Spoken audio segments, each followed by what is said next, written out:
지금부터는 새로운 중국이 된 유럽 상황 짚어보겠습니다. 유럽은 세계보건기구 WHO가 대유행 진원지라고 할 정도로 상황이 안 좋습니다.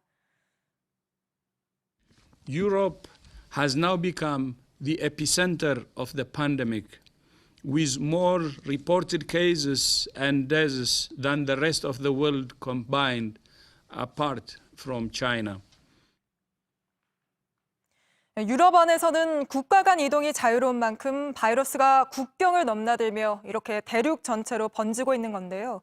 이 중에서 코로나가 덮친 국가 49개국이나 됩니다. 이탈리아에서는 하루 2,000명 넘는 환자가 쏟아져 나오고 있는데 지금까지 17,000명 넘게 감염됐고 목숨을 잃은 사람만 1,200명이 넘습니다. 그 다음으로 확진자가 많은 게 스페인인데 국가 비상사태를 선포한 상태입니다. 독일과 프랑스 역시 확진자가 3,000명을 넘어섰는데요. 학교와 공공시설 같은 사람이 모이는 곳은 모두 문을 닫았습니다. 이렇게 코로나가 전 세계를 휩쓸자 G7, 주요 7개 국가 정상들은 16일 화상으로 만나 대책을 논의하기로 했습니다. 먼저 이탈리아 상황부터 정종문 기자가 짚어봤습니다. 이탈리아 관광 명소 개선문 앞입니다. 관광객을 찾아볼 수 없을 정도로 한산합니다. 일부 도심 상점은 아예 문을 닫았습니다.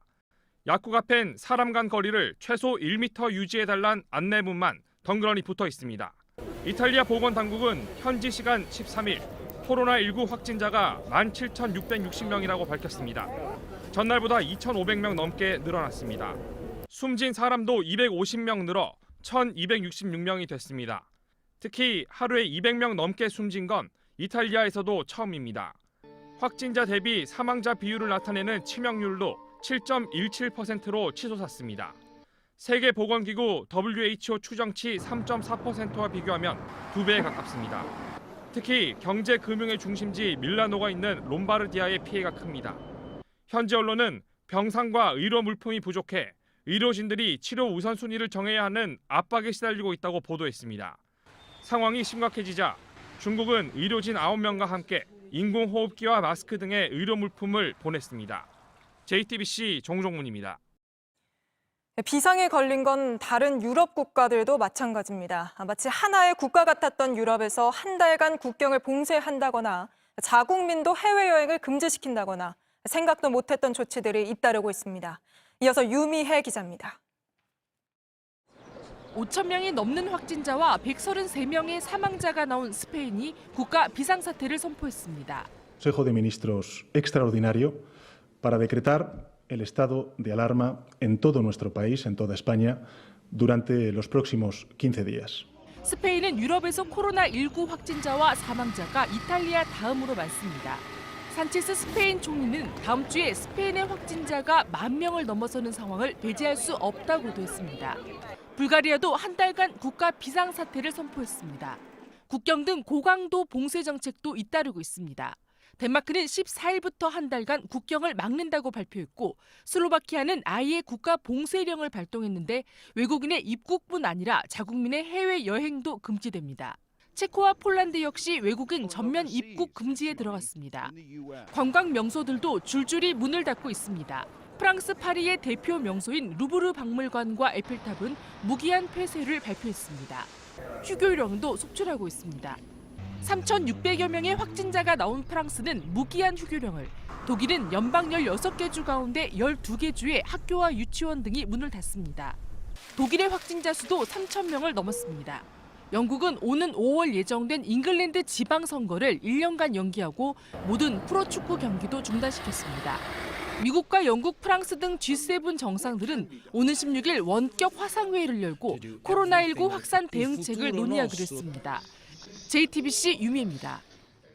그래서 우리나라도 유럽 5개 나라에서 들어오는 경우에는 더 철저하게 관리하기로 했습니다.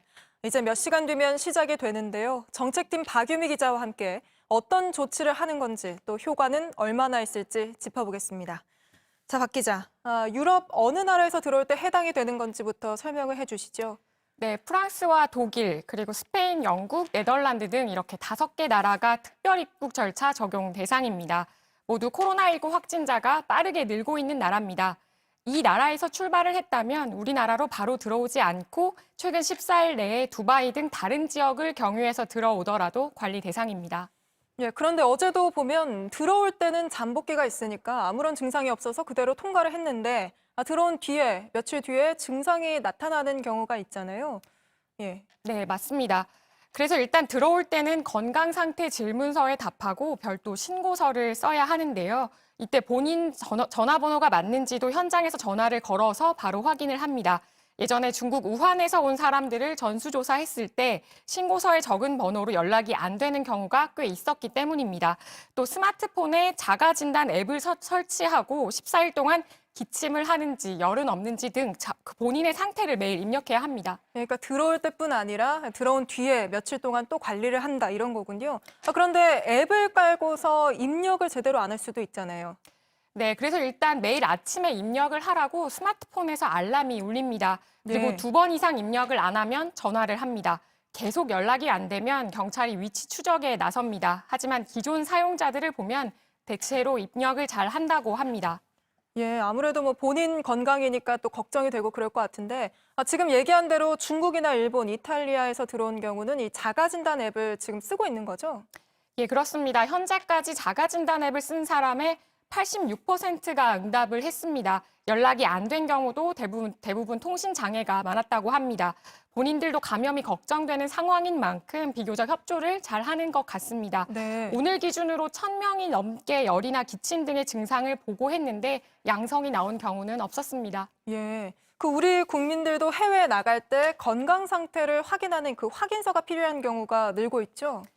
예, 현재 우리 국민들의 입국을 제한하는 나라가 130개국이 넘습니다. 코로나19 검사 결과나 아니면 증상이 있는지 등의 건강 상태 확인서를 요구하는 곳도 있습니다. 지금은 건강보험공단 일산병원에서 발급을 하고 있습니다. 취재를 좀 해봤더니 3곳을 더 추가로 지정했다고 합니다. 앞으로 더 늘려나가겠다고 했습니다. 앞서 문재인 대통령도 우리 기업들이 건강 상태 확인서를 내고 입국 허용을 좀 받을 수 있도록 외교 채널을 통해 추진하라는 지시를 내린 바 있습니다. 어제 베트남 정부가 국가공인 건강 확인서 발급 등을 전제로 삼성 디스플레이 엔지니어 180여 명에게 입국을 허용했습니다. 예, 잘 들었습니다. 박유미 기자였습니다.